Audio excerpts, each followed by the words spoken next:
பிரபஞ்சமும் நானும் என்ற ஒரு சின்ன ஹெட்டிங்ஸ் தான். அது பெர்மனண்ட்டாக இல்லை, ஒரு செய்திக்காக. இதனுடைய 2வது ஸ்பார்க். ஃபஸ்ட்டில் நான் சொல்லியிருக்கிறது இட்ஸ் மை ஓன் எக்ஸ்பீரியன்ஸ்.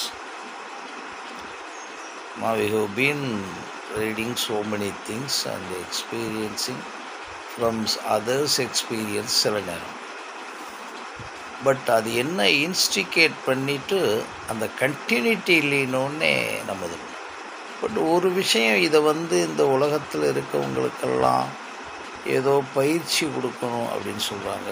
அது ஒன்றுமே தேவையில்லை. கடவுளை அறிவது என்பதையோ ஆத்மாவை அறிவது என்பதையோ நீங்கள் எந்த பயிற்சியும் பெற முடியாது. ஏன்னா இது 2 விஷயமும் உங்களோட 24 ஹவர்ஸும் உள்ளே இயங்கிக்கொண்டே இருக்கிறதுன்னு கேள்விப்பட்டுக்கிட்டே இருந்தும்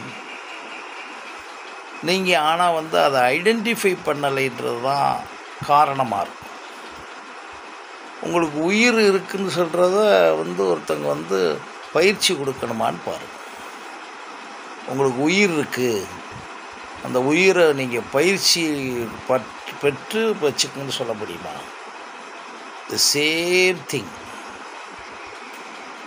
இன்னும் உயிர் கூட போயிடுச்சுன்னா போனதுன்னு சொல்லுவோம். ஆனால் உள்ளே இருக்கக்கூடிய அந்த சூப்பர் கான்சியஸ்னஸ் என்று சொல்லக்கூடிய ஆன்மா என்று சொல்லக்கூடிய பிரபஞ்சத்தினுடைய ரகசியமான பிரம்மம் என்று சொல்லக்கூடிய கடவுள் என்று சொல்லக்கூடிய இறைவன் எல்லா இந்த கான்செப்டை அது அழிகிறதே இல்லை என்பதை நீங்கள் ரொம்ப அனுபவப்போது தெரிவிங்க. உடலில் இருக்கக்கூடிய ஒவ்வொரு அணுவணுவான விஷயமும் அழிந்துடும். ஆனால் the super consciousness of that energy எப்போவுமே nobody can destroy it. யாரும் என்னமும் பண்ண முடியாதுன்றத தொடர் உணர்வில் தான் செய்ய முடியும். இந்த தொடர் உணர்வுன்றது நான் சொல்ல வர்றது ஒரு எக்ஸ்பீரியன்சிங் ஒரு செய்தி. ஏன்னா உடலை நம்ம பார்க்குறோம், பிறக்குது, எம்ப்ரியோவிலேருந்து பாருங்கள், நல்லா தெரியும். வயதான ஆக ஆக ஆக அந்த நிலைமையை பாருங்கள். சில ஒரு வாட்ஸ்அப்பில் கூட போட்டிருந்தாங்க, 200 வயது ஏதோ போட்டிருந்தாங்க ஒரு படத்தை. அது இருக்கோ இல்லையோ தெரியல, ஒரு வாட்ஸ்அப்பில் வந்துச்சு. பட்டு 100-120 வருடங்கள் இருக்கவங்கள நம்ம பார்க்க முடியுது, நம்ம அந்த இதை சொல்ல முடியுது. நாம் சாதாரணமாக 100 வயது இருக்கவங்களையெல்லாம் பார்க்க முடியுது. இந்த டிரான்சிஷன் நடந்திருக்கு இல்லைங்களா, அந்த எம்ப்ரியோவிலேருந்து இது. அதே மாதிரி உங்களுடைய பிரெயினுக்குள்ளே நீங்கள் வச்சுருக்கக்கூடிய, உங்கள் உடம்புக்குள்ளே நீங்கள் வச்சுருக்கக்கூடிய அறிவினுடைய ரகசியங்களை நீங்கள் அலசிடலாம். அறிவு, எனக்கு இந்த நூலை படித்தேன் இவ்வளவு அறிவு இருக்குது, அந்த நூலை படித்தேன் அவ்வளவு அறிவு இருக்குது, அல்லது கேட்டேன், அறிவு. ஆனால் உங்களுக்குள்ளே இருக்கக்கூடிய டிஎன்ஏயில் இருக்கக்கூடிய ஒரு விஷயத்தை நீங்கள் முழுசாக புரிஞ்சிருக்கீங்களா என்பது எனக்கு தெரியாது. இந்த உடல் தான் உலகத்தினுடைய முதல் அதிசயம் நான் சொன்னதுக்கு காரணமே அந்த உடலை சொல்லுவதல்ல, அந்த டிஎன்ஏயை சுமந்து கொண்டிருக்கின்ற செல்களை சுமந்து கொண்டிருக்கின்ற அந்த நியூரான்களை சுமந்து கொண்டிருக்கிற நியூரான்களின் இயக்கத்தை சுமந்து கொண்டிருக்கிற நரம்புகளை சுமந்து கொண்டிருக்கின்ற தசைகளை சுமந்து கொண்டிருக்கின்ற இவைகளுக்கெல்லாம் காரணமாக இயங்கி கொண்டிருக்கின்ற 5 சிஸ்டங்களையும் சுமந்து கொண்டிருக்கின்ற பொறிகளை சுமந்து கொண்டிருக்கிற புலன்களை சுமந்து கொண்டிருக்கிற இந்த கன்ஸ்ட்ரக்டிவ் பாடியை தான் நம்ம சொன்னோம். ஆனால் இவைகள் எல்லாம் இது பாடியிலேருந்து வச்சுக்கோங்க, பொறிகள்லேருந்து வச்சுக்கோங்க, புலன்கள்லேருந்து வச்சுக்கோங்க, 5 சிஸ்டம் வச்சுக்கோங்க, எக்ஸ்க்ரீட் இது டைஜஸ்டிவ் சிஸ்டம் எல்லாம். அதே மாதிரி என்டாக்ரின் சிஸ்டத்தை எடுத்துக்கோங்க. எல்லா சிஸ்டமும் குறிப்பிட்ட காலத்திற்கு பிறகு நமக்கு முன்னாலே அழிந்து போகிறத நம்ம பார்ப்போம். அந்த இடத்துல உள்ளே இருக்கக்கூடிய இப்போ அணுவை எப்படி பிரித்து பார்க்கலாம் சொல்லி அதற்கு மேலேயும் இன்டிவிசிபிள் அப்படின்னு இருந்ததை டிவிசிபிள்னு புரிஞ்சு அதுக்குள்ளே இருக்கக்கூடிய ஒன்றை நாம் அண்டர்ஸ்டாண்ட் பண்ணுறோமான்னு பாருங்கள்.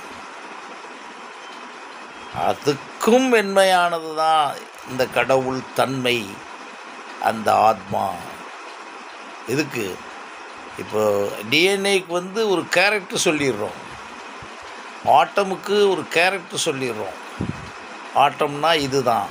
ஆனால் ஆட்டமுக்குள்ளே உள்ள ஆட்டம், அணுவுக்குள்ளே என்ன இருக்குன்ற மூலக்கூறு சொல்கிறோம்.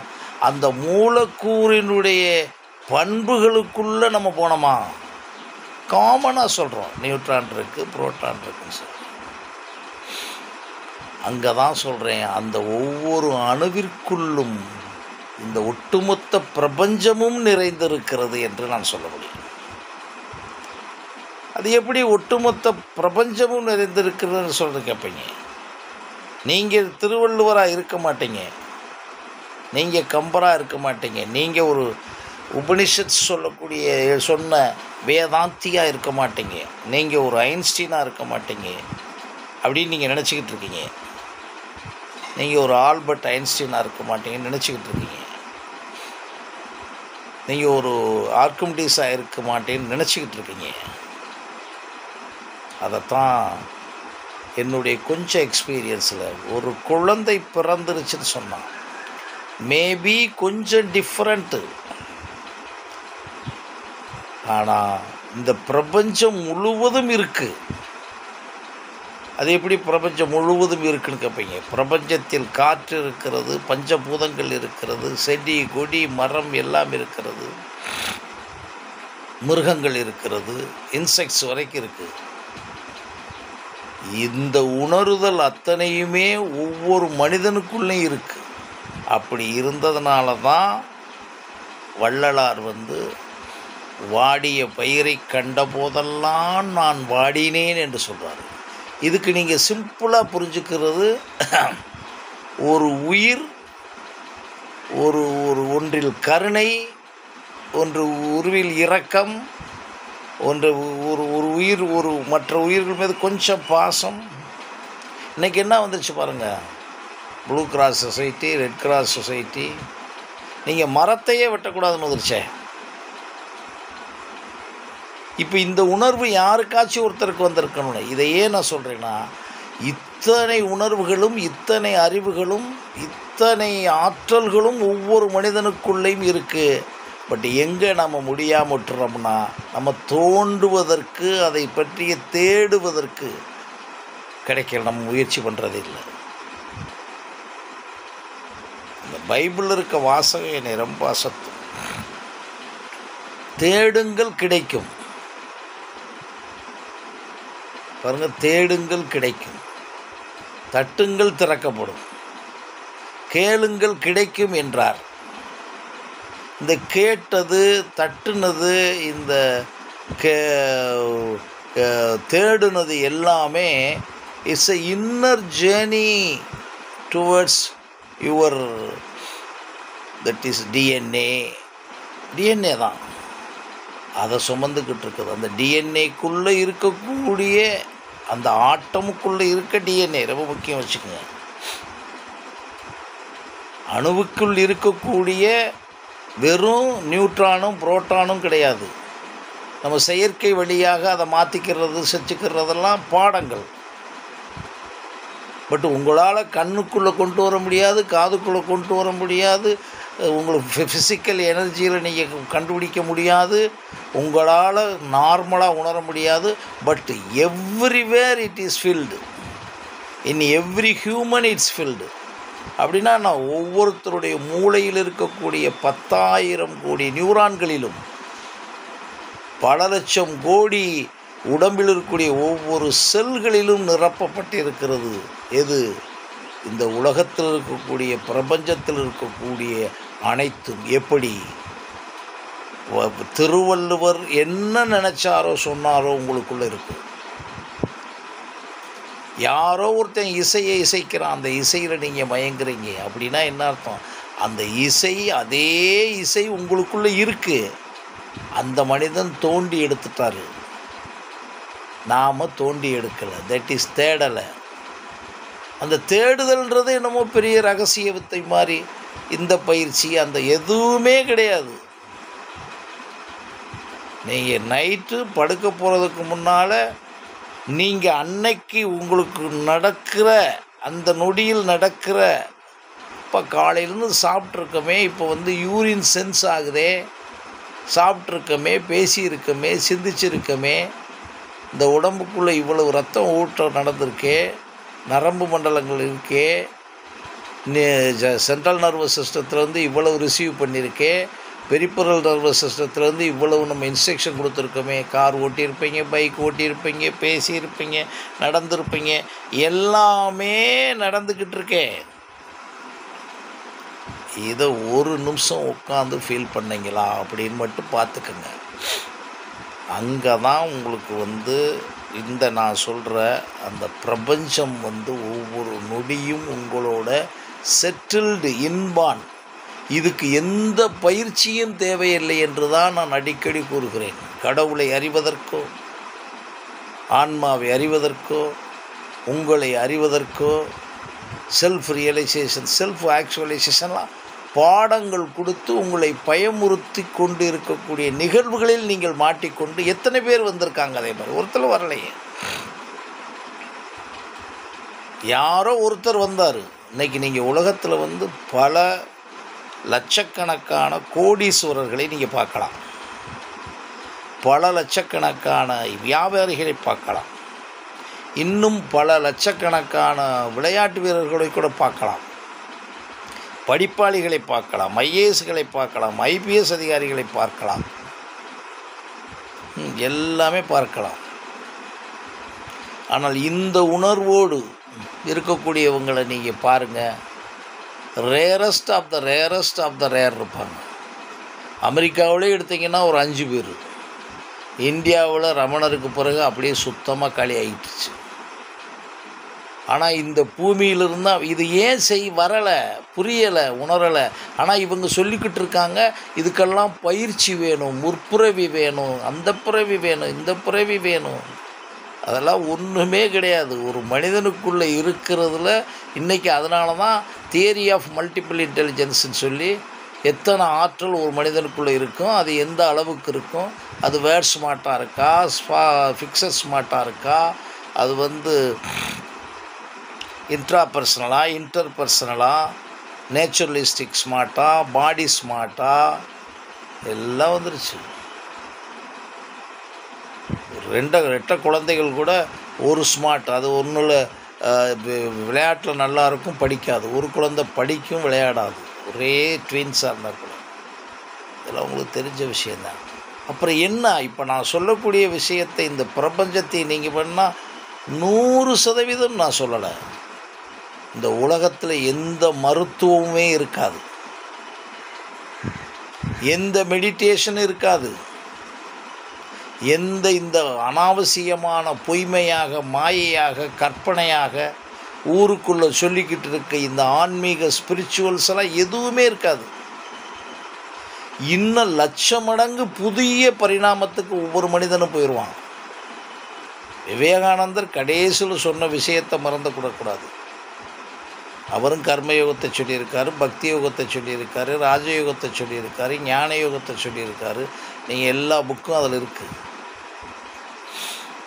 ஞான தீபம் சொல்லி 18 அத்தியாயங்கள் சொல்லியிருக்காரு. எல்லாமே சொல்லிட்டு சொல்கிறார், all spirituals rituals are knowing, all secondary to knowing the காட்னு சொல்கிறார். எல்லா விதமான ஆன்மீக சடங்குகள், எல்லா மேட்டரும் 2வது தான். எப்போ கடவுளை தெரிஞ்ச இப்போ தான் இந்த இடத்துல நம்ம ஆளுங்க, நம்ம மார்க்கெட்டிங் ஆன்மீகவாதிகள் அதை அடைவதற்கு நான் இதை சொல்லுகிறேன் அதை சொல்லுகிறேன் என்று சொல்லி உங்களுடைய அறியாமையை, புரியாமையை, தெரியாமையை, முயலாமையை, இயலாமையை அவங்க தே கன்வெர்டட் யூ மறுபடி எகெயின் உங்கள் அடிமையாக ஆக்கிக்கிறது.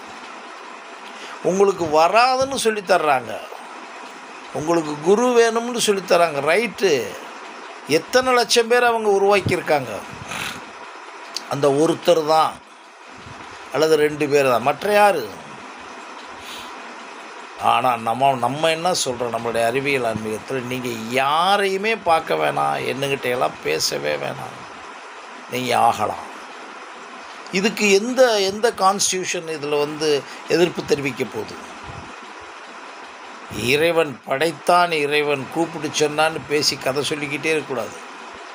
ஒவ்வொரு நொடியும் அதனால தான் சொல்கிறேன். ஆனால் அந்த உலகத்தில் நீங்கள் இருக்கிறது வரையும் மாபெரும் கடுமைகளையும் மரண வலிகளையும் சந்திக்கக்கூடிய எல்லாமே ஏற்படும். அனுபவத்தில் தான் சொல்கிறேன். ஒவ்வொருத்தருக்கும் ஒரு அனுபவம். அம்பானிகிட்ட கேட்டால் அவர் ஒரு கடுமையில் இருப்பின்னுவார். நீங்கள் அவர்கிட்ட கேளுங்க, என்ன ஃபில்லப் ஆகிட்டீங்களா நீங்கள், உலகத்தில் எதுவுமே வேணான்னு முடிவு பண்ணிட்டேன். இல்லை நிறைய கமிட்மெண்ட் இருக்குன்னு அவர். அம்பானி, முகேஷ் அம்பானின்னு சொல்கிறோம்ல, இப்போ திருமணம் நடத்தினார்.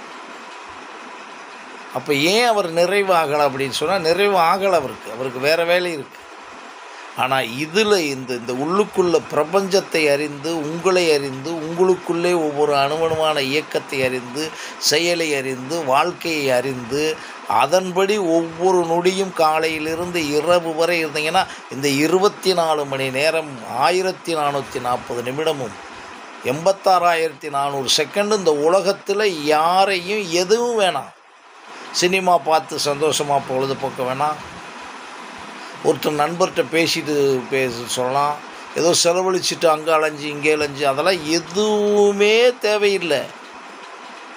உள்ளுக்குள்ளே ஒரு பிரவாகமான ஒரு எனர்ஜி உங்களுக்குள்ளே டச் பண்ணும். அந்த எனர்ஜி சில நேரங்களில் நிறையா படிச்சுக்கிட்டு இருக்கீங்க, நிறையா பார்த்துக்கிட்டு இருக்கீங்க, நிறையா பேசிக்கிட்டு இருக்கீங்கன்னா கொஞ்சம் உடல் இது களைப்பாகும். ஏன்னா பிரெயின் குறிப்பிட்ட நேரத்துக்கு மேலே பார்க்க முடியாது, கேட்க முடியாதுன்னு வச்சுங்க. அதுக்கு தானே உறக்கம்.